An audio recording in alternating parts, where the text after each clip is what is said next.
Hello दोस्तों, कृष्णा उपदेश 2M channel में आपका स्वागत है। दोस्तों, अगर भक्त का प्रेम सच्चा हो तो भगवान उसके लिए नंगे पांव दौड़ चले आते हैं। वही बात जब कृष्ण जी की हो तो कहने की ही क्या बात। अपने भक्तों के लिए वह न जाने कितने रूप धारण करते हैं और कितनी अनगिनत लीलाएं कर चुके हैं, जिनका प्रमाण हमारे धार्मिक ग्रंथों में मिलता है। ऐसे ही एक रोचक कथा है जब कन्हैया ने अपने भक्त के लिए एक अनोखा काम किया। तो आइए इस वीडियो में मैं आपको कहानी के माध्यम से सुनाता हूँ। तो दोस्तों, एक बार की बात है, इसी नगर में एक राजा ने एक मंदिर बनवाया जिसमें श्री कृष्ण की मूर्ति भी रखवाई, लेकिन उसकी कभी पूजा नहीं की थी। पूजा करने के लिए मंदिर में एक पुजारी को रखा गया। पुजारी नियमित कन्हैया जी को नहलाता और बड़ी ही श्रद्धा भाव से उसकी पूजा अर्चना करता। राजा भी रोज कान्हा जी के लिए एक फूलों की माला भेज देता था और जब वह दर्शन करने आता तो पुजारी उस माला को उतारकर राजा जी को पहना देता था। ऐसा करते करते पुजारी की भी उम्र बीत चुकी थी। एक दिन किसी वजह से राजा नहीं आ सका तो उसने एक सेवक के हाथ मंदिर में माला पहुंचा दी और कहलवाया दिया कि आज वह मंदिर नहीं आएगा, इसलिए पुजारी उसका इंतजार न करे। इतना कहकर सेवक चला गया। पुजारी ने हमेशा की तरह कन्हैया जी का माला पहना दी, और लेकिन जब शाम हुई तो पुजारी यह सोचने लगा माला उतारकर किसे पहनाई जाए। उसने सोचा क्यों ना ये माला आज मैं ही पहन लूं। वैसे भी मेरी उम्र हो चुकी है, जीवन का क्या पता कब खत्म हो जाए।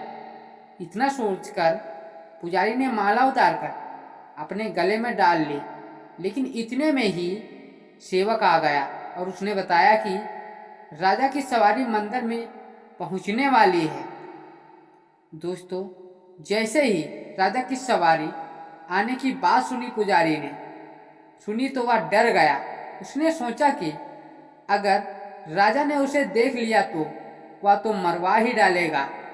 आनन फानन में पुजारी ने माला उतारकर वापस कन्हैया जी को पहना दी। जैसे ही राजा अंदर आया तो हमेशा की तरह पुजारी ने माला कान्हा जी के गले से उतारकर राजा को पहना दी, लेकिन माला पर लगा सफेद बाल देखकर राजा समझ गया कि पुजारी ने यह माला स्वयं ही पहनी थी।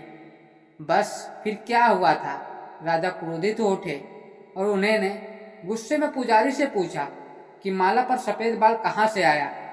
तब राजा की बात सुनकर पुजारी डर गया और बोल पड़ा, ये तो कन्हैया जी का है।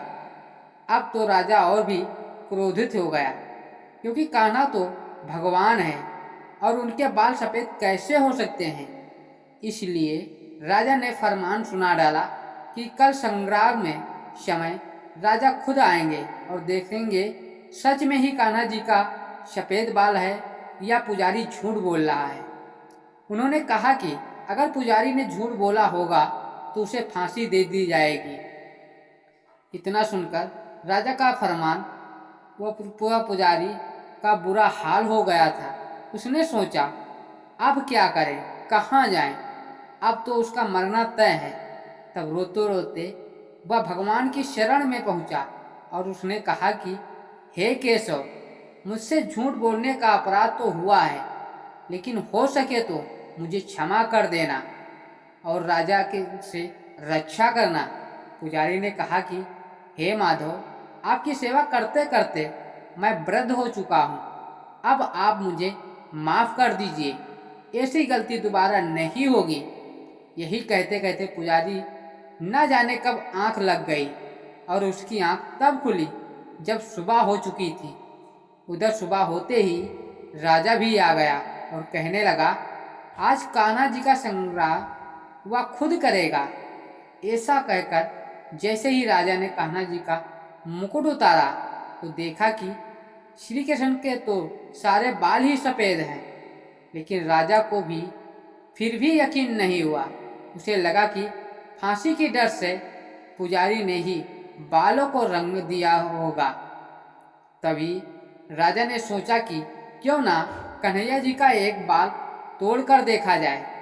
इसके बाद राजा ने कान्हा जी का एक बाल तोड़ लिया, लेकिन जैसे ही बाल टूटा कन्हैया सिर के खून से धारा बहने लगी। यह देखकर राजा भगवान श्री कृष्ण के चरणों में गिर के माफी मांगने लगा। तभी श्री कृष्ण की मूर्ति से आवाज आई, हे राजन, तुमने मुझे केवल मूर्ति मात्र ही समझा, इसलिए आज से मैं तुम्हारे लिए केवल मूर्ति ही मात्र रहूंगा। लेकिन पुजारी ने सच्चे मन से और पूरी श्रद्धा से मेरी भक्ति की है, इसलिए उसकी अनन्य भक्ति को देखकर मुझे अपने बाल सफेद करने पड़े। कन्हैया जी ने कहा कि भक्ति में कभी भी संशय नहीं होना चाहिए और सच्चे भक्त की लाज तो मैं कभी जाने ही नहीं देता हूँ। तो दोस्तों, इस तरह से कृष्ण भगवान ने अपने भक्त की रक्षा की। तो दोस्तों, उम्मीद करता हूँ यह हमारा मोटिवेशन वीडियो आपको कैसा लगा, कमेंट में ज़रूर बताना। यदि हमारे चैनल पर पहली बार आए हैं तो चैनल को सब्सक्राइब करना ना भूलें। इसी तरह नए नए मोटिवेशन वीडियो आपको मिलते रहेंगे।